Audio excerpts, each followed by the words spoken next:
Welcome to the School of Media and Public Affairs at the George Washington University. I'm Stephen Hess. This is the fifth and final program in our series of presidential transition conversations based on my book, modeled after my book, What Do We Do Now? A Workbook for the President-Elect. I'm joined again by Marvin Kalb, the Edward R. Murrow Professor Emeritus at Harvard. He will be the moderator tonight, as he once was on NBC's Meet the Press. Our subject today is presidential speechwriting. The other day, I heard a TV reporter describe the Senate as the most exclusive club in Washington. Once again, TV was wrong. The most exclusive club in Washington is the Judson Welliver Society. They're laughing, you're not laughing, and I'll tell you why.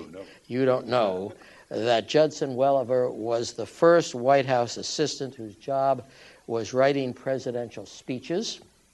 His boss was President Warren Harding, and the club named in his honor is reserved only for those who have served as presidential speechwriters in the White House. So you are facing four Welliverians right now. On my extreme right, not ideologically, just happens to be sitting there, is Walter Shapiro. Walter was a speechwriter for President Jimmy Carter. Next is Raymond K. Price. Ray was a speechwriter for Richard Nixon. On my left is Michael Waldman. Mike was a speechwriter for President Bill Clinton, and I was a speechwriter for President Dwight Eisenhower. I should add that there is life after the White House, and Walter, for example, among his many lives, has been a columnist for USA Today and the Washington bureau chief of the online magazine Salon. Ray was for many years the president of the Economic Club of New York. Mike Waldman is the director of the Brennan Center for Justice at New York University Law School. That's your panel, Marvin. And what about you? I've been around, too. Take it away. Okay. Well, I don't want to make it difficult for any of you at the very start. So I just want to know, what kind of a speech would you write for Barack Obama, who has to deliver one next Tuesday? And I will start with Ray. Well, his will be a first. There's a big difference between a first inaugural and a second. First inaugural, you're introducing yourself as president. It's the first thing you do as president after taking the oath is to deliver that speech. And the country and the world have seen you in the campaign. Now they're seeing you for the first time as president. And you want to give them a sense of the directions in which you want to take the country, what you want from them, as well as what you're offering to them. That is the people of the country and of the world. And that's a very important point, too, because a U.S. president, when he's inaugurated, his audience is global because of the role that America has and must continue to have in the world. And he needs the help of other nations as well as of his own. So he has multiple audiences. He's trying to lay out directions. It should not be programmatic, but it should point directions, priorities, and so forth to some extent, but more thematic than detailed. But Ray, that would be if he weren't the first black American to be president of the United States. So Mike, what would you think he's thinking about now as he tries to fashion that speech, or has it already been written, maybe a month or two ago? It's interesting. He has consistently chosen at moments where he was the first black nominee, where that has been front and center, he has dealt with it with a very light touch, which has been very effective, so that in his speech on election night, he referred to something the preacher said. That was at the convention speech, which was the anniversary of the I Have a Dream speech. And on election night, he told the story of America through the life of an elderly woman that was clearly the story of racial progress as much as anything else, but he didn't say, and hey, look at me. And I think he'll want to do the same thing. I would assume he'll want to do the same thing on Tuesday. I agree with Ray that this is one of the things these speeches do is they're the introduction of a president. But this has been such an extraordinary and unusual transition because of the crisis in the country. He has been acting in some respects as president much more than would otherwise have been the case. So certainly on domestic affairs. Yeah, and I think that he's spoken of reading a lot of Lincoln. I think there's also a likelihood that he will want to read it, or I hope that he'll read a bit of FDR's first inaugural, because what that did was turn the country's confidence around by pledging, as he said, action and action now. And I think that to the extent that he can inject confidence in the public through psychology, through the celebration of the new presidency, that can itself be it's not a program, you can't put a dollar figure on it, but that can have a policy impact. Walter, do you think that there has actually been a speechwriter doing this speech, or is Obama doing it by himself? As near as we know. I mean, there are very, like everything else, they've kept this in a Dick Cheney-like, secure, undisclosed location. But as near as we know, John Favreau, the speechwriter, said two interesting things publicly. He met with Barack Obama and David Axelrod back in, I guess, November to start talking about the speech. And the first thing they agreed is it would be no longer than 20 minutes, hopefully 15 minutes. And number two, and the thing I'm a little more scared about, Favreau told, I believe, the Boston Globe, I'm reading a lot of inaugural addresses. Because my theory of this is that Barack Obama, everyone else looks at Barack Obama as the first African-American president or the first one-term senator from Illinois president.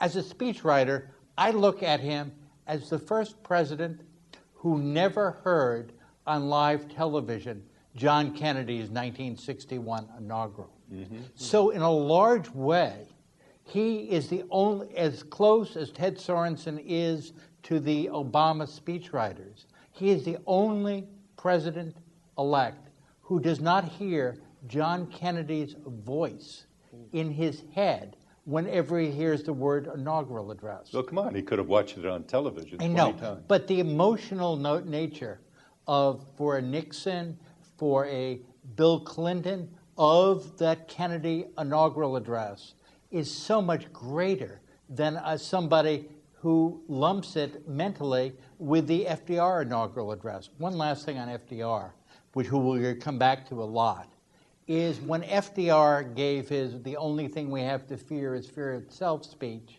the Depression had been going on for 3.5 years. So there was not a level of convincing the public of the magnitude of the crisis. Remember, we're in something like month 4 of the Wall Street wipeout, and there's still a level of incongruity to what has happened to all those trillions of dollars. So it's a different rhetorical challenge. And also, if you read FDR carefully, the last half of the 1933 speech is about, if Congress doesn't act, I may take near dictatorial power, which might be more appropriate for a Dick Cheney inauguration than a Barack Obama inauguration. Steve. Let me pick up then, because I hadn't realized that they had been studying past inaugural addresses. But now I say this shrinking, knowing that 2 of the 4 of us here were the principal speechwriters on inaugural addresses. Ray on the Nixon inaugural, particularly the first one, which I like a lot, and Mike on the first, at least the first, of the Clinton inaugurals. But most inaugural addresses are mediocre to awful. I would hate to think that that's what's in his ear. There are only about 4 to 6, I think, that really are superb. I would love to have this man, our future president, start right from scratch. Why?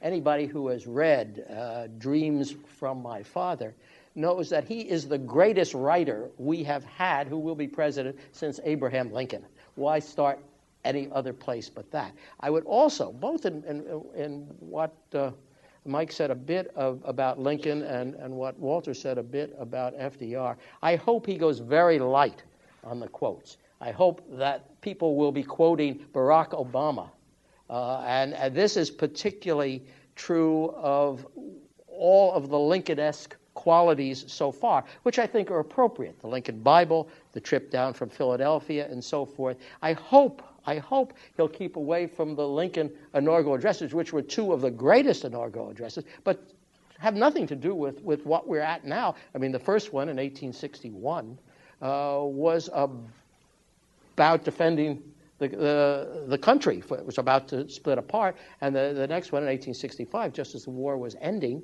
he didn't live to see it, was for reconciliation. So I don't really think that if you read those two marvelous ones that they're necessarily appropriate for now. Excuse me, Marvin. Well, no, not at all. And I want to pick up with this 4 to 6 that you said that you really liked. Mm-hmm. But let me first go to Ray. And since you wrote 2 inaugural speeches, what is that experience like? How does it happen? What is the role of the president? What is your role? Are you just the speechwriter, or are you really providing ideas and contexts? Well, I think writing with Nixon was different than with most other presidents, and that's why I never say I wrote for him. I say I wrote with him. And my educated guess, having run the writing staff in our White House, was that as president, about 1 out of 20 of his speeches was written. About 19 out of 20 were not, and he never used notes. He was more comfortable without a text than with one. And anything that I did with him, it would normally be back and forth through about 7 or 8 drafts, as he did it me, I did it him, back and forth, until he had what he wanted to say the way he wanted to say it. But you would do the first draft. I would normally do the first draft, yeah. But then it would go on from there. But with the inaugural, I was his collaborator on both inaugurals, first and second. And the first one, of course, was very heady. He himself had read all the previous inaugurals. All of them? Yeah, and he not so much to pick up from them, but partly in order to see what to avoid. And he very consciously did not want to echo the Kennedy inaugural. Wanted to avoid that. But he was looking around. He got input from a lot of people who. Some he asked for, others just kept pouring in people with ideas and suggestions for it, and I don't think he picked up much for that. Bear in mind, in his case, he had been a champion debater from high school on, and that's one of the reasons he was always more comfortable without a text than with one. And he was very quick and he was a lawyer, and very good on his feet, very good extemporaneously. But help us, Ray, help us understand that first draft. Mm-hmm, yeah. Before you put a word to paper, did the two of you sit there and say, these are the 5 points I wanted to make? Not in the sense of 5 points or anything, but we discussed it a lot. These are the major things about the economy. Well, this is foreign policy. I don't recall just what the discussions were, but we talked things out just conversationally as he was thinking through ideas, and then I began drafting, and he was doing some himself too. Until we finally were putting it all together. Did you read all of the inaugurals I did yourself? not, no, I did not, no. Mike, did you? Yeah, You actually. did? Yeah, well, because there's a presidential voice that is somewhat different from a normal voice or even a senatorial voice, and it's important to kind of understand what it is. But when I will say that, to back up what Steve had said, when I was not a speechwriter on the campaign, so I had not written with him before. But when I got asked to work on the first inaugural, I taped rules above my computer, and it said, no quoting dead people, no reversible raincoat sentences, which is the sentences like, ask not what your country can do, ask what you can do for your country. And every single one of the rules was violated by the stuff that he put in, if nothing else. On that speech, Clinton also had never had a speechwriter when he was governor of Arkansas. He didn't like it. And he was very different from Nixon, but he was much more sort of verbose and all the ways that we know that he was a good communicator, but somewhat wordy and disorganized. But you couldn't do that with an inaugural address. We sat down with him at the table in the governor's mansion, and first he asked for a lot of outside people to write memos and drafts and suggestions, thinkers, writers, and then we sat down with a tape recorder and a notepad. And went over you and he? And George Stephanopoulos and another writer, David Kusnet. And then we went off and produced a draft. And what we learned, and this was the first speech I worked on with him, but far from the last, was that the way he did his best writing was by crossing out what you'd written and writing between the lines or dictating. And so there was very little of what was originally written that remained. And What by happens the end, to your ego as a writer? You can't Shattered. you can't be a poet in a garret on that kind of thing. It's not your speech. Can I ask you a question about that? Did he extemporize at all during the inaugural? Because in other speeches he went wild in that way. Not at the podium, no. But he was one of the ways he wrote was at a rehearsal podium, so that you do learn something about how a president's going to function in this first flush of being president. We worked into the night at Blair House the night before the inaugural, and he had a teleprompter and a podium and rehearsed basically till about 3 or 4 in the morning, and wrote from the podium very effectively. Tightened and improved it enormously as he went along.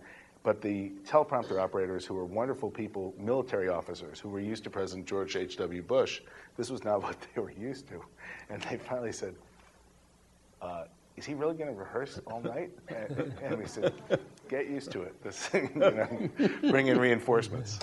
Walter, you were mentioning before about the Obama team, and you mentioned his chief speechwriter. How do you think they're working it out? What do you know about that? Well, not too much, other than what's really interesting about Jon Favreau, Obama's chief speechwriter, is he's only, despite a brief period working for John Kerry, he's almost a tabula rasa. He is the channeler of Barack Obama. It is not someone who's had a long career doing other things. So in a lot of ways, I think Obama has dictated, Favreau has tinkered, Obama went over, rewrote, Favreau tinkered, and for all I know, other people are involved as well. I'm sure David Axelrod is involved. What I wonder, is this the moment where Larry Summers takes a look at a paragraph about the economy to say, you can't say this. Hillary Clinton wants to really see what we're saying about the world. And there is always the danger at this moment where the by the committee problem But I should imagine in. that he understands himself the historic nature of his speech next Tuesday. And he wants his imprint all over that. And maybe that sort of wafts off into the immediate atmosphere, and Hillary Clinton is not going to bother him. I hope that is the case. In other words, we're going to get pure Obama. And I really hope it is a whole series of imagery and a whole approach to the inaugural address that we have not seen before. Because I do think, looking at the last 10 or so inaugurals with great reluctance, given the two distinguished Welivarians on the stage with me who wrote them, this has been, you can make an argument that the inaugural address has been in a tailspin since cars had tail fins. But just one more sentence. Ronald Reagan's inaugurals are not his great speeches. And it's really fascinating. For the modern president who had the most great speeches, his inaugurals are not up there. And part of it is he succumbed to just what Steve Hess said you shouldn't succumb to, and what Michael Waldman had on his computer. Lots of quotes from dead people.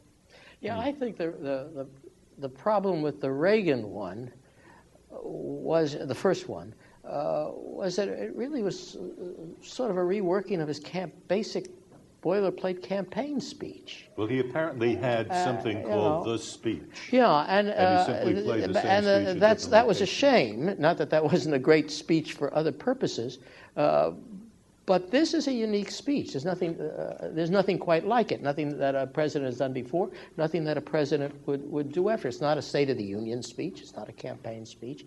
It's something very special. But Reagan did something in the first inaugural that was somewhat gutsy and very programmatic. And I guess I would push back a little bit to say that I do think that these speeches are most successful not only when they're eloquent, but also when we can identify pretty clearly what the policy argument is that the president is making in the speech. Reagan said in the course of a speech that was full of a lot of kind of corny imagery and rambling, he said, in this present crisis, government is not the solution to our problems. Government is the problem. And that very clear ideological statement marked a very significant shift in how presidents talked about government and in the whole public philosophy of the country for many decades. Sean Wilentz, the great historian, calls it the age of Reagan. And that speech was a pretty significant thing. And so sometimes you see a dialogue among the presidents on big issues, whether it's race or the role of the country in the world or the role of government. And I wouldn't be surprised if Obama, in effect, took that on, because in the present crisis, he doesn't seem to think government is not the solution. Ray, let me just. I think that what that does is sort of interesting. If I had to give advice to a president-elect about to write a speech, just for the fun of it, just to start, I'd say write your bumper sticker. Write the one thing you think you can do on a bumper sticker that reflects you.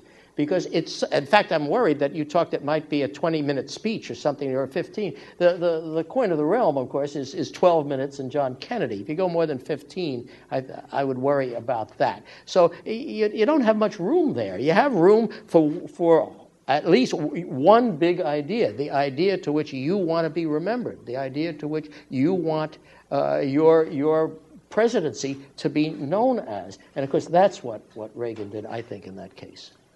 Ray, that raises a question about the value, the importance of phrases, of 6 or 7 words that people can remember. Did you and Nixon sit down and try to come up with phrases of that sort? Not in any conscious programmatic way, no. But on the other hand, one thing, by the time we did the first inaugural, he and I had been working together for almost 2 years. And so it was easy working back and forth. It wasn't, and we could try out ideas on one another and that sort of stuff. And so it was not a structured thing. It was just kind of working together. But also, one thing kind of interesting, when we were working on the first inaugural, his transition headquarters was in the Pierre Hotel in New York. He lived around the corner from that on Fifth Avenue. And the inauguration was on a Monday. Saturday, he and I worked together at his office until midnight, his transition office, until finally we were sure we had it just right. He reached into the refrigerator in the office, and there was 1 bottle of Heineken. He took that out, and we shared that. And then his secretary, Rose Woods, and I walked him around the corner to his home. And I went home, and I was trying to get packed and so forth to come down. I was going to fly down with him on Sunday to Washington. While I was doing that, the phone rang. It was Nixon. He had another thought for the opening. And it was a good one. We worked back and forth on the phone, and I think it was the opening that I asked you to share with me, to the citizen, I forget how I put it, I ask you to share with me the majesty of this moment. In the orderly transfer of power, we celebrate the unity that keeps us free, which I think was a good starting note to do. But that was just that Sunday morning thing. And then I joined him in the helicopter, taking us to the plane to take us to Washington. Is there a theme that you always want to strike that is historic, or a theme that is linked very specifically to your president? I think more very specifically. In other words, especially for the first inaugural, you're pointing directions for yourself and for the country, and as the leader of the world for the rest of the world. And one of his directions was he wanted to not expand but reduce the role of government. We'd been on a massive expansion for quite a while, and he thought things could better be done by people than by bureaucracies. And so he made the point very, very clearly. I forget now the phrasing, but throughout that this was a general direction, but also that you wanted to do it in ways that would kind of advance all sorts of equality and so forth. Well, you made a distinction before about an inaugural speech and a major presidential address. And with Reagan, you were saying that some of the better ones were not the inaugural speech. How did that develop, do you think? Why was that the case? Well, I think to a large extent, you cannot go into a level of programmatic detail in an inaugural address. Also talking about Reagan, some of his greatest speeches were in response to a crisis, like I'm blanking on the Challenger crisis. So while you have crises coincidental with inaugurations. For Reagan, it was the hostages being released. For Barack Obama, it is 2 wars and an economic collapse, and who knows what's happening in Gaza. But to a large extent, it's not a crisis speech. So you're not really playing off the news of the day. But really at the core here, and I thought it was really significant that Barack Obama, in addition to doing TV interviews and press availabilities, also did a formal address last Thursday on the economic crisis, which is another way of saying, I realize this kind of detail is not fitting for an inaugural address, but I have to talk about it, so this will be my time. But you know, really, when you say crisis, of course, it's not the challenger. But the great inaugural speeches did come at a crisis of the moment. If you want to talk about the 4 greatest, perhaps, 3 that would apply to 3. Certainly Lincoln's 2, and certainly FDR's first. The only exception to that, which I think is fascinating, is the John F. Kennedy one, which came at a moment that could have been given in any period during the Cold War, and that seemed to be strictly the language that captured us. And you're exactly right, and he was criticized even at the time, but certainly later, that he was in effect trying to create more of a crisis sensibility with the inaugural. Pay any price, bear any burden. Remember, this was only 3 days after President Eisenhower had warned about the military-industrial complex, and in fact warning about trying to do too much. And the other great inaugural sort of in the pantheon is Jefferson's first, and that was also in the middle of a crisis. It doesn't seem like a crisis now, which was the first time that an incumbent president had been defeated. And it lingered on in the Congress, and it was called the Revolution of 1800. It was a very big deal, and Jefferson's speech dealt with that crisis when he said the two new political parties were the Republicans and the Federalists, and he said, we are all Federalists, we are all Republicans. And you're exactly right, but I do think, for better or worse, that Obama's better for the speech and worse for the country. We're in enough of a crisis that it could be raw material for Steve, you worked for General President Eisenhower. Mm-hmm. What was it like to work with him doing a speech? Well, he was the oldest president. I was the youngest speechwriter at that point. He had been a speechwriter himself for Douglas MacArthur when he was MacArthur was so chairman. He didn't need you. He really didn't. He really didn't for several reasons. One reason was, unlike the other, at least several of those, certainly Nixon and Clinton, he was a real meat and potatoes speech, right? That's why he just wanted the facts. He wanted the facts straight. He wanted the facts clean. He wasn't interested in the flourishes. And of course, his speeches went through a murderer's row of lawyers on the staff. There's no way that Eisenhower speech could have been like the George W. Bush State of the Union with the 16 words that, if you wanted to put into the speech, the fog comes in on little cat's feet, there would have been 3 lawyers telling you, prove it. That sort of thing. It was rough getting through anything that had any flash. A couple times I managed to do that, and the funny part about it is then the president sort of loved it, when you could get through something that had a little flair to it. Now, the other reason why he didn't really need me in the way that was we gave so few speeches. I mean, we gave maybe one major speech a week, a couple things that we now call, at least we call Rose Garden rubbish, which are not that way. Some group comes in and you greet them. In fact, when I mentioned that once in a session with Joe Lockhart, the press secretary to Clinton, he said there ain't no such thing anymore because everything the president says is going to be out there some way. But there were really, my resume says I was the number 2 speechwriter. That sounds pretty grand when there are 8 now. But that was we only had 2. We weren't overworked, so he might have been able to get along without me. Carter, How is he to write a speech forward? Different, I think, would be the word. Everyone has a memento from their speechwriting years in their office. Mine is something that was a blurred 1970s Xerox of a set of instructions that Jimmy Carter scrawled on Air Force One and had Xeroxed on that old-fashioned Xerox paper for all the speechwriters. And it is the only writing instructions I've ever gotten. It had sentences like, to the speechwriters, it's with Jody and me, not with Jody and I.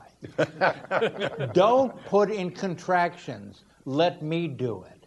Number 3, too many speeches begin with and but. Too many sentences begin with and but, and there is only one verity that every speechwriter will recognize. Original drafts are too late and too long.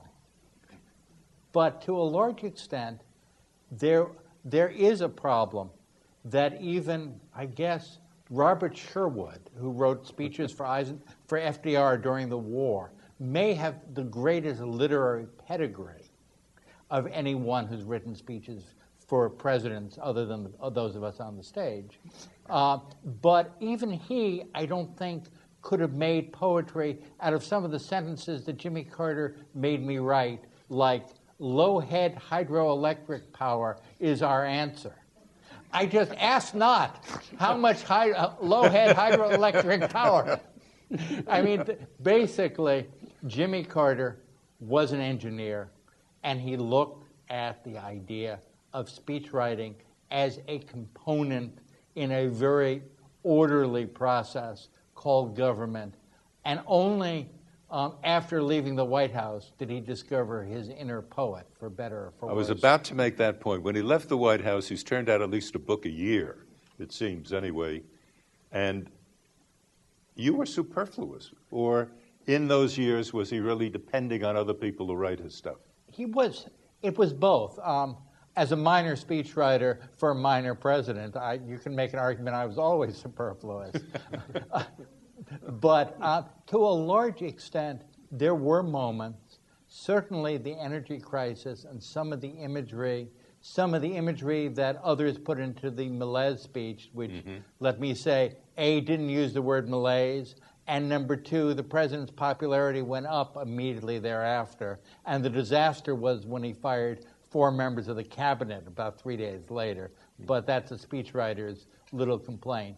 But in truth, there was, at this point, the White House speechwriting operation had gotten large. There were 5 or 6 of us, and there was plenty to do. So it was really fascinating in the, 15, 18 years between Steve Hess and the White House, with 2 speechwriters like the Maytag repairman, and the modern speechwriting apparatus with 5 or 6 people by 1977, 78 is a fascinating growth. Well, Ray, tell us about that growth in the sense that I've read that Nixon institutionalized the speechwriting operation. One, is that true, so far as you know, and you were there and you led it? And secondly, what was it like? You gave us some description earlier, but what is the best way, I think is what I'm getting at. What would be the best way of doing a presidential speech? I think that depends on the president. Each one has his own way, and it has to, whatever it is, it has to be something that fits him. In our writing staff, most of our writing was not speeches. Most of our writing was the long legislative messages to Congress, these were long, detailed, and they required coordination among all the departments and agencies and the policy people on the White House staff and so forth. And they took a lot of work, but that was most of our writing, partly because most of his speeches were not written. And so the ones that were written, each one was kind of tailored individually. But again, he was a master speechwriter himself. And it was, again, as I keep coming back, I was writing with him rather than for him when it was on a speech. Michael, you weren't a speechwriter before you joined the Clinton staff, or were you? No, I was not. And in fact, for the first few years that I was on the Clinton staff, even when I was doing the inaugural, I was a policy aide. And I do think that to me, that's the key. It's not so much having, there's obviously nothing wrong with, or at least there's nothing that can be done about having a separate speechwriting staff. But where the problem comes is when it winds up being, in effect, a public relations shop over here divorced from policy making and policy decision making. I'll give you an example. By the time of the Reagan presidency, Peggy Noonan, we all know, wrote some tremendous speeches. When she wrote her speech for Reagan that he gave to commemorate the invasion of Normandy, the D-Day invasion, which was one of her signature speeches, one of his signature speeches, she had never met Ronald Reagan as of that point. I came out of a policy background, and in Clinton's case, because Clinton, by and large, was so deeply involved in the writing of the speeches, the speechwriter came out of a policy background, and a number of the policy aides had come out of speechwriting backgrounds. Bruce Reed had been a speechwriter. Sandy Berger, the national security advisor, had been a speechwriter. Gene Sperling. And we all wound up working very closely together. Clinton loved policy, and his speeches were full, as we know, of details and facts and figures. But that really makes the speeches much more of an effective instrument of governance and policy, and avoids the risk of something like the axis of evil being put in a speech because it sounds good, and then the policy having, which is pretty much what, as far as we know, what happened in President George W. Bush's 2003 State of the Union, and then the policy has to race to catch up. That, to me, is the greatest risk. I don't think that's going to happen in Obama's case. Tell me I'm sorry, Ray, if I could follow up on that, I think a couple of important points that just occurred to me as Michael was talking there, that there was some follow-up in our case from the campaign, because in the 1968 campaign, we had reinvented radio as a presidential medium. And it was very useful, and it has wonderful advantages that because it appeals to the ear instead of the eye and so forth. And we could do long, serious policy speeches on radio that you could never get away with on television. And you didn't have as large an audience, but the best guess was that a radio address would get anywhere from 500,000 to 2 million people, which is a lot more than you get in Madison Square Garden. And because of its nature, it doesn't have to be, you don't have to put in applause lines. So you can do a really serious policy discussion, and we did that. We did, I think, in 1968, probably the most serious policy campaign of the century. And so we had that going into it, and the people who had done these were the ones coming into the writing staff in the White House. Has the business of speechwriting for presidents changed since Eisenhower, Nixon, Carter? Answer the phone. Has it changed, do you think? Of course, I haven't been involved with it very much since, in the last... What's your judgment? I don't know. I wasn't around in FDR's time. I'm pretty close to it, but having been born in 1930. I think it evolves, but so much it depends on the individual president, because it's each one has his own style, his own needs, and his own aims for the presidency, and his own way of working with writers. But at the same time, what Michael is saying here is that it's one thing to write a speech, it's another thing to set policy. And what you're saying is that the speech becomes the vehicle for the expression of policy. And the speechwriter has to be aware of the policy. Then you've got to figure out the policy before you put it into words. Is that right? It's true. I mean, a president often decides what to do when he or she decides someday, decides what to say. The famous example of this is during the Cuban Missile Crisis. The speech that Kennedy did, they decided what they were going to do about the missiles by deciding which speech to use as the draft. And that there are many other examples throughout history where that kind of thing has been the case. That doesn't mean the speechwriter makes the policy, but the speechwriter had better be fluent enough with the policy and with the thinking of the president to be able to make a contribution. I'll tell you one thing that is different, and it began to change even when I was there. It's true there's no Rose Garden rubbish anymore, because even anything the president says goes out live on cable television and now on the internet. One thing that has changed a lot is they didn't have Google in the past. by the end of the Clinton presidency, we had the same number of speechwriters as had been the case throughout the years, even though Clinton spoke much more frequently, but far fewer researchers. Because the ability to write something quickly and get facts quickly is so much greater, as anyone who has to do a term paper knows. Now, you don't need 30 researchers on call to find facts. So does that mean that there's less checking by the president himself? That depends on the president. In Clinton's case, I think in the case of all four of the presidents who we all had the chance to work for, Clinton was obsessed with the policy, knew the numbers backwards and forwards, and between draft 17 and draft 18 of a State of the Union, if a number shifted 1%, he wanted to know why. You've all used that expression now, it depends on the president. And let me turn it around now and say it depends on the speechwriter, and fantasize for a moment that there are many students who are listening to this and they're saying to themselves, what a fascinating way to make a living. I want to be a presidential speechwriter. So what would you suggest, Walter? Be the courses that they take, or the field of study that they take? I mean, can you be an engineer and then be a speechwriter? I think the first thing you need is an ear. I think the best speechwriters are the ones who both understand the rhythms of spoken speech, and number two, who really have a sense of how to channel the actual person you're writing for. Walter, Peggy Noonan. Ask not what you can do for your country. That's not regular speech. Come on. I have to pause here and That's say, written speech. Thank you. You know where John Kennedy first said those words? This comes from Richard Reed's Kennedy biography, and it's my favorite inaugural factlet. In the bathtub. He rehearsed the first draft of the 61 inaugural in the bathtub, and being a Kennedy, it was a huge bathroom with all the words reverberating off the tile. I don't know if he was alone in the bathroom. Let me say, Steve, answer the question. Well, it's first of all, when I got to be a presidential speechwriter in this set of accidents. I had been a student at Johns Hopkins. My mentor, my favorite professor, was a man named Malcolm Moose.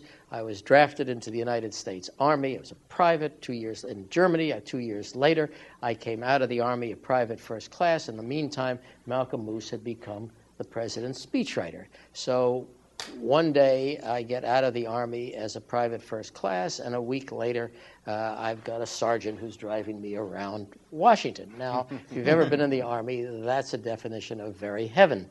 So when my students say to me, how do you become a presidential speechwriter? I say, be very nice to your teacher. That's that sort of thing. But the truth of the matter is that to be more serious about that, you look at FDR's speechwriters. Walter mentioned Robert Sherwood, who was a playwright. Archibald MacLeish was a poet. Sam Rosenman, who was in many ways his chief speechwriter for a while, was actually a judge in New York State who left the court to come down and write speeches. Charlie Michelson was the PR director of the Democratic National Committee. Raymond Moley was an economist. Yeah, that's right. So it goes back to what you say. The people who may have, if given the opportunity, an ear for it. I wrote speeches also for Richard Nixon, not when he was president, but when he was running for governor of California. And every day I might go out for an hour to listen to him. I thought he was easy to write speeches for after Dwight Eisenhower because he had a real style. So your ear becomes full of how he sounds, and you go back and you write the speech. So I think there's something to that. And one other thing on your point there, Mark, that a rule, because I had been a newspaper editor before I was a presidential writer. And I formulated a rule for myself back in my newspaper editor days that I carried over into the White House in hiring, that if a candidate had gone to journalism school, I would not hold it against him as long as he was otherwise qualified. And I meant that seriously, because a journalism school is a trade school.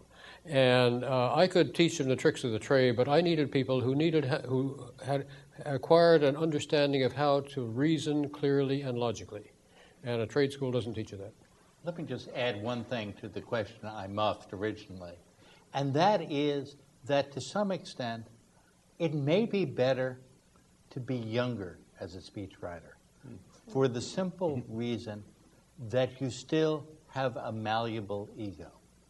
Writing through someone else is a very ego-deflating, in some ways, occupation. And I think it may work better for the young than the old. The other thought is that obviously for students, and my recommendation for anyone interested in public policy, is read an awful lot of American history. Being young helps too because of the energy level. I remember when I was just a kid in that regard, and I would see other people on the plane just sort of collapsing, and I still had enough to keep going for another hour. I do actually think that one of the key job qualifications is the ability to pull all-nighters, which goes on in college and graduate school, but is unfortunately a fact of life for speechwriters. I made a habit of studying how this worked throughout the years, and when Roosevelt had his speechwriters, they would go to the residence of the White House, and he would make cocktails. They would have their cocktails, and then he would dictate. Then they would go back to the cabinet room, which is the main meeting room in the West Wing, and they would work all night, and it would be catered by the White House chef. That was different from how it was done later. Talk about a downward arc. Lyndon Johnson's chief speechwriter, Dick Goodwin, in his book, talks about trying to pull his third all-nighter in a row, writing a State of the Union address and just giving up and saying, I can't do it anymore.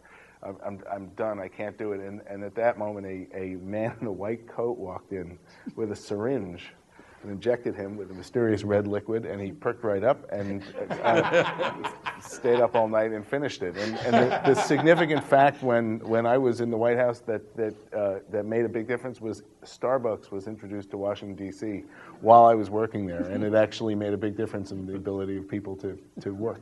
And one advantage I had back in our days, you probably couldn't have done this later on, but I was able to get amphetamines from the president's doctor so I could stay up all night and keep working and keep being sharp. And there was one time, I think it was one of our State of the Unions, when I had one fellow I borrowed from Pat Moynihan's staff to help me on it, but I'd been up all one night, then all the next day, then all the next night, and on the following morning, and I'd been using the amphetamines, I looked at my desk, and I saw my desk also sitting at right angles on the other wall. And I decided it was time to go home and get a little nap. Before anyone concludes that Barry Bonds would be a perfect White House speechwriter, I want to say the two things. Number one, even the most orderly of presidents, like Carter, created a culture where the speechwriters were the ones who had to stay all night. Everyone else might go home at 7, but the speechwriters were the people who had to have the crisp draft of entirely new speech that had been rejected at 6:20 as the senior people were leaving the White House, ready to go in the next morning.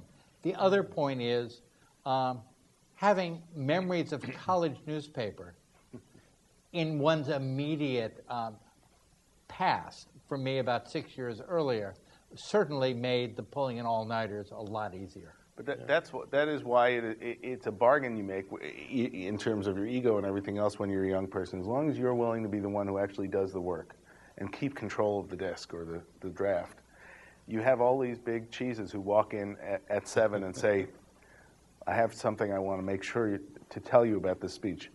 It should be really eloquent. And then they leave, and they go to the cocktail party and tell people, I'm working on the speech for the president. As long as you're willing to tolerate that and do the work, then you could get incredible, access to things you never would see otherwise. But something else has happened, really, carrying it one step.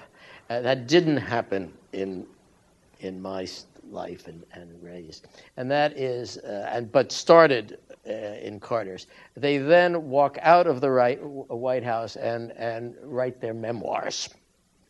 That started with a Carter speechwriter, chief speechwriter, who left and wrote the Passionless Actually, President. it started with Raymond Moley. Well, that's right, but he had been gone a long. But he had been gone a long time by that. He didn't walk out and do that. He did an anti-third term book in about 37 or 38. John Hughes, see, the Eisenhower Speech wrote it. Believe me, he we was know gone all of too. this. He was. No, I'm talking about people who literally closed the door, turned around. We know one of your friends who did it and wrote those tales out of school. I think that's a very unfortunate tradition, new tradition now. It's a violation of confidence. I think so. I really do think so. We got a microphone over here, and if any of you would like to ask a question, make a comment, you're more than welcome to do so. Just walk to the microphone, and I'll recognize you. Until that time, Walter, what might have been your most embarrassing moment as a speechwriter? Without a doubt. And there is, all speechwriters, when given an assignment, immediately say, what's the most analogous thing that has happened in human history, preferably to a president of the United States, and what did his speechwriters say at the time? So in 1979, I am asked to do the speech announcing the first solar collector on the roof of the White House. I immediately say, who brought electricity to the White House? And the wonderful pre-Google White House library tells me Benjamin Harrison. He didn't say very much, but I have a trope. I have an idea. I have an image. So I build an entire speech around Benjamin Harrison bringing electricity to the White House. Except I typed William Henry Harrison, his grandfather. And 9 different levels of editing at the White House, from Jerry Rafshoon up to the president himself, no one caught it. And the president obligingly talked about William Henry Harrison bringing electricity to the White House. And in a pre-YouTube era, it wasn't until the New York Times pointed out that William Henry Harrison, he of the longest inaugural address in history, died 3 years before Thomas Edison was born. The fact that I was not running the Missoula, Montana office of the Bureau of Lands and Mines the next week says something about the indiscipline of the Carter White House. Please. Daniel Lippman, I'm a student at GW. What tips do you have for President-elect Obama and his speechwriters to use his ability to have great speeches for achieving his policy goals and getting legislation passed through Congress, since he has a unique talent in that ability? Okay, thank you very much.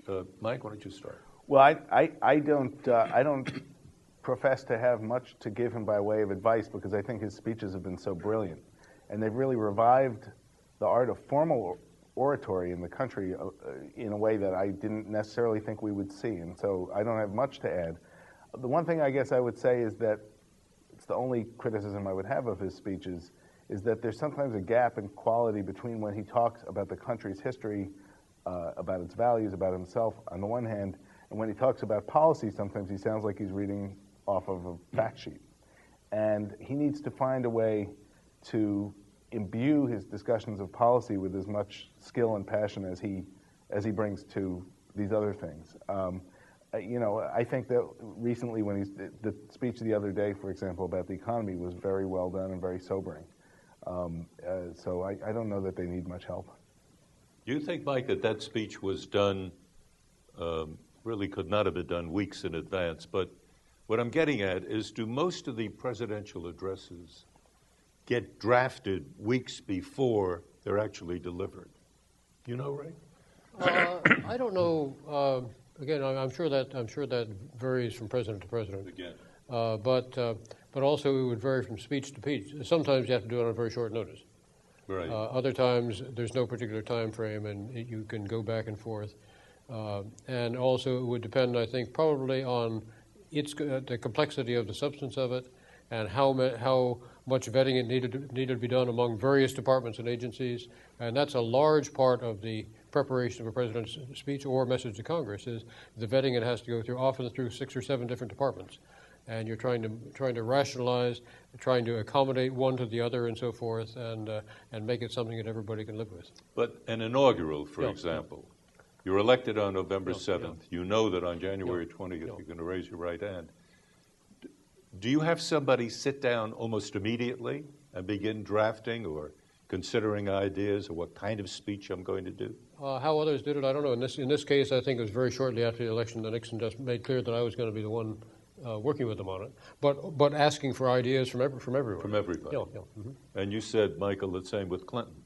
Well, with Clinton, it varied. For a State of the Union speech, he would focus on it for 2 months, and it was a very big process. And with a State of the Union, you needed to know how much each word cost.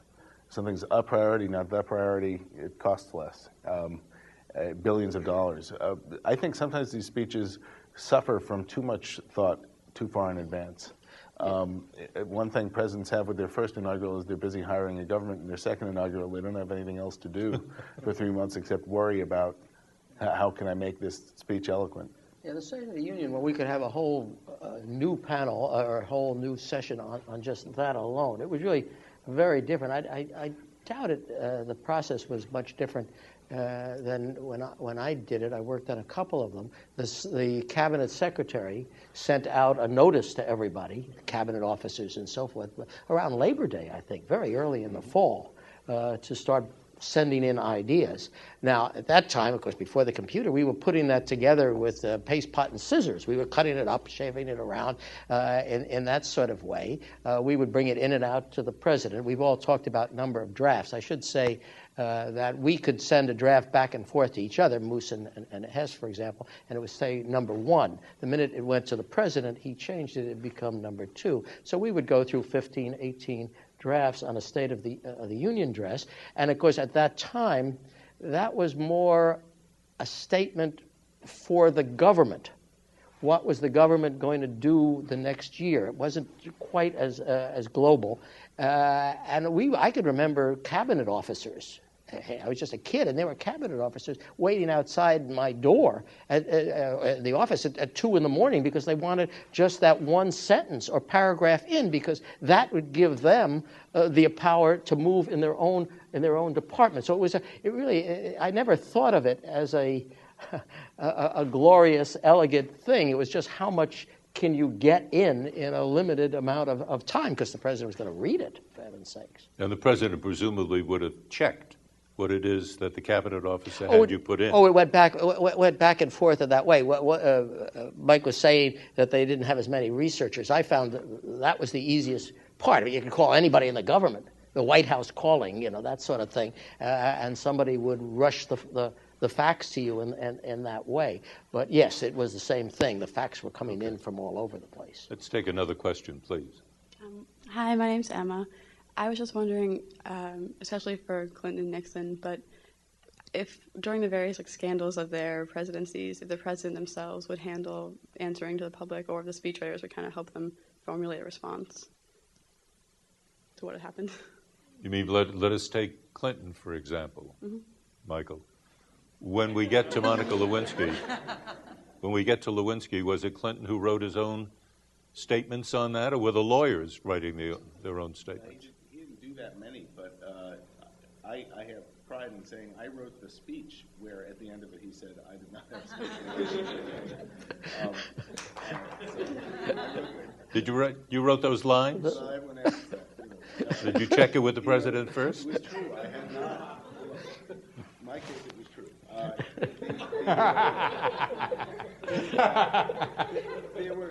Those were done in a different way. They were done by him, and they were done with. Whoops. See, that's fine. I didn't want anyone to hear that. They were done by him and with lawyers and small group of advisors. But what was the challenge in that case was that his strategy for much of that year was to focus very much on governing and on policy. And so, for example, that State of the Union address, the scandal exploded about a week before the 1998 State of the Union, and we worked very closely on that State of the Union that week. And it was a very bizarre experience because, on the one hand, On TV, we would see people speculating not whether he would resign, but when, as Sam Donaldson said on ABC. And on the other hand, we would have to sit there and really focus on this paragraph and that policy.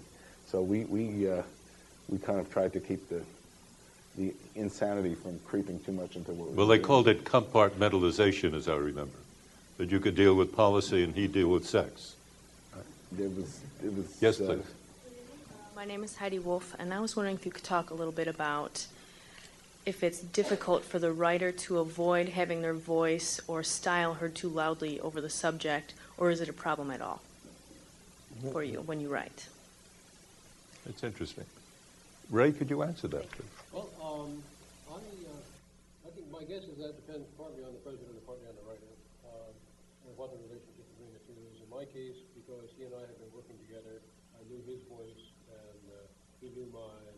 And he was a first-class writer himself, and he's been a champion debater and so forth, as I mentioned.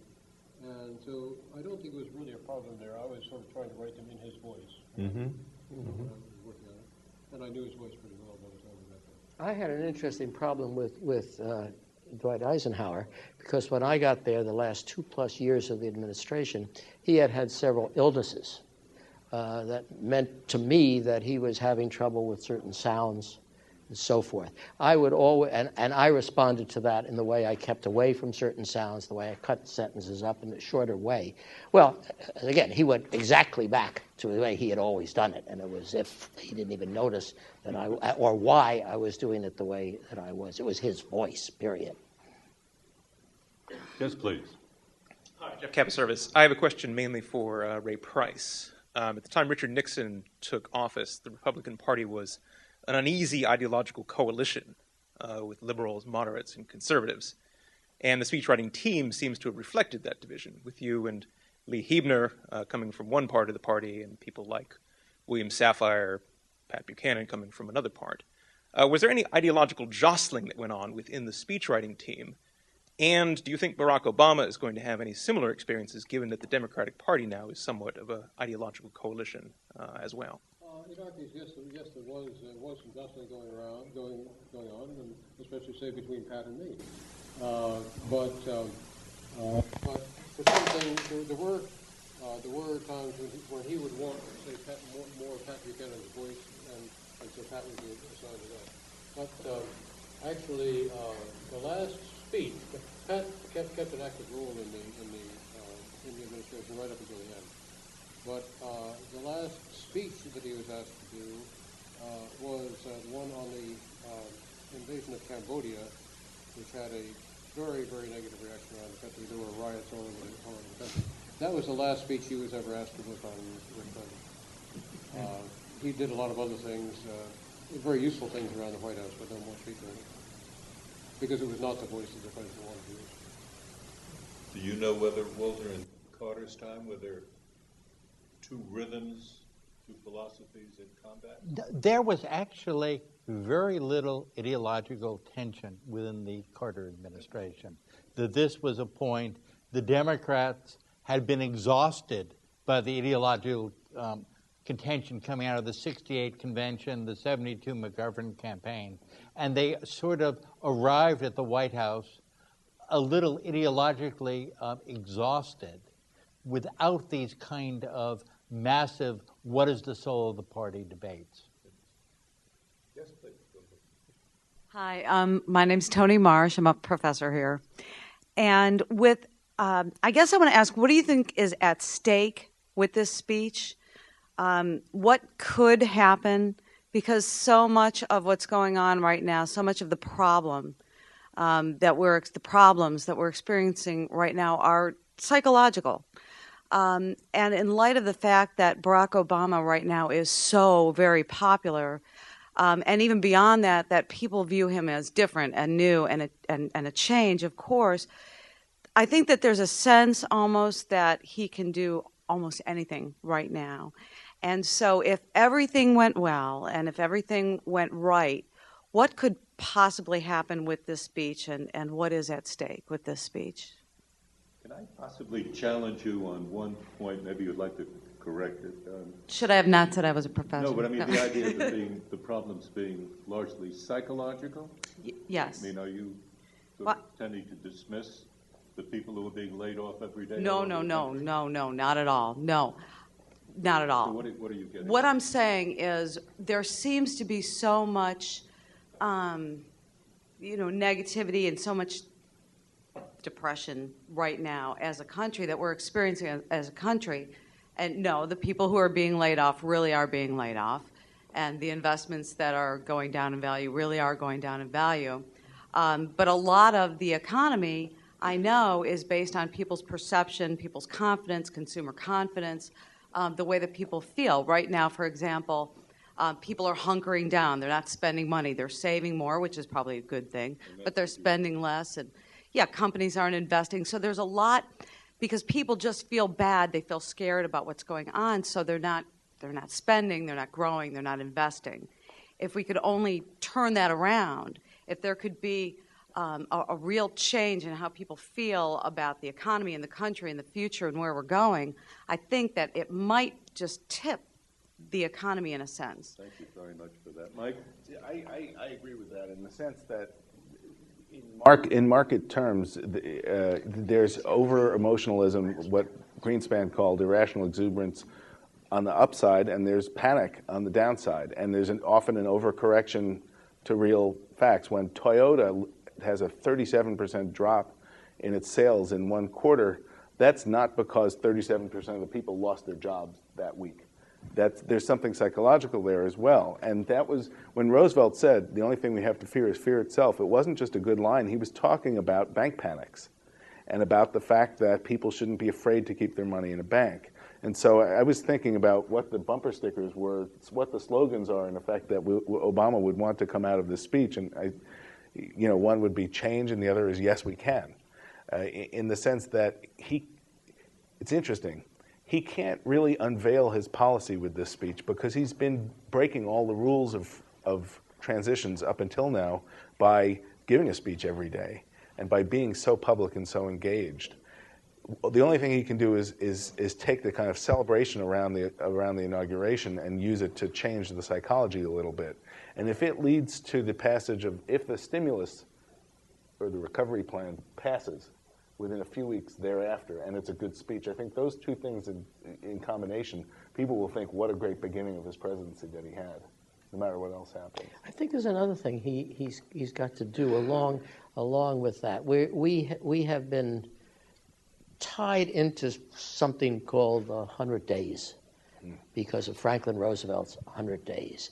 And every new president has to suffer through this as if they can do something quite remarkable in 100 days. And you can be sure on day 99, every presidential historian in the United States is going to be called by their local TV station or whatnot to give an assessment of that. If somehow in the same speech he can give a broader perspective of I would even say if he could change the branding to 1,000 days, that might be useful. The only thing I would worry about in that is, of course, John Kennedy only lived, presidency was only 1,000 days, and I wouldn't want to suggest anything like that. But I think it's important to get the stimulus, obviously, to jar things, but to also give some sense that we need the long-term runner as well as the sprinter. We have for our program only about 5 more minutes left, and I would like to ask Lee Huebner to come to the microphone. Lee worked with Ray Price in the Nixon White House as a speechwriter. So what have we missed, Mr. Huebner? Where are you? He's coming around. Let me add to this, of course, for all those who don't know it. Professor Huebner is also the director of the School of Media and Public Affairs.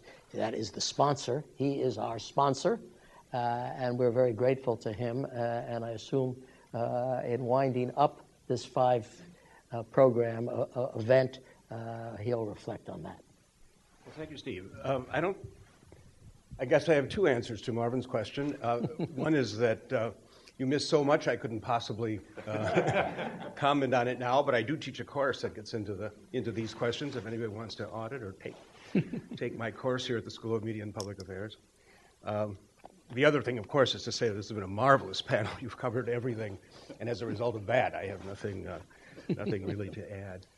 But I do have two things to say before the program ends, and one is that the program isn't ending, even in 5 minutes, because we have a reception upstairs that we hope you'll all, or most of you will be able to come to, a chance to mix and mingle and meet the panel and to meet one another. And if you go out these doors and just go right up the stairway, it's on the next floor up, and we'll be gathering there after all of this ends. And that'll be fun, too. A celebration, really, of the end of not just this wonderful program, but of this series of five programs that goes back to the, what is it, Steve, the week following the election when the first of them was held. The second thing I want to do is to thank everybody who's contributed to that series, the success of that series. And they've been working very hard at this. People within our school, people in Vice President Mike Friedman's office. Mike Friedman's also a professor in the School of Media and Public Affairs, and his staff. I'll mention just very quickly Maureen Ryan, Tracy Shario, Nick Masella, Kat Lee, Wong Konkatap, and Shannon Prasad, and many others who really have made this a labor of love throughout all of these weeks. I should thank all the participants in these 5 panels, but I won't list all of them. But I will mention Marvin Kalb, who's been a participant in more than one of them, and of course, most importantly, Steve Hess.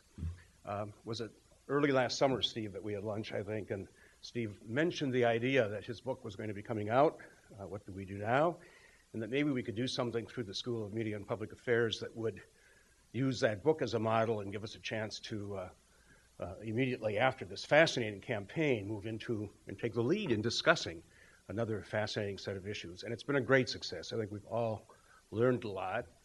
And Steve's contribution wasn't only to write this book, but really to be the person who organized all of these panels, made it all happen. And for that, we're deeply in his debt. It all seemed so far away last spring when we thought about how we were going to time these. Well, let's do one on the inaugural address and speech writing just before the inaugural. And here suddenly we are. Amazingly, all this time has passed and so much has happened. And I think Steve has done us all a great service by organizing this series of events. Steve is also, I'm very pleased to say, a professor in our school, distinguished research professor at the School of Media and Public Affairs. And I know it's on your behalf that I thank him and everyone else who's been involved, and that we thank you. Many of you have been here for many of the programs in this series. Others are here for the first time, but we're delighted that you've shared in this. And thanks to all, and we'll see you upstairs. Thank you. Okay. We can unhook us.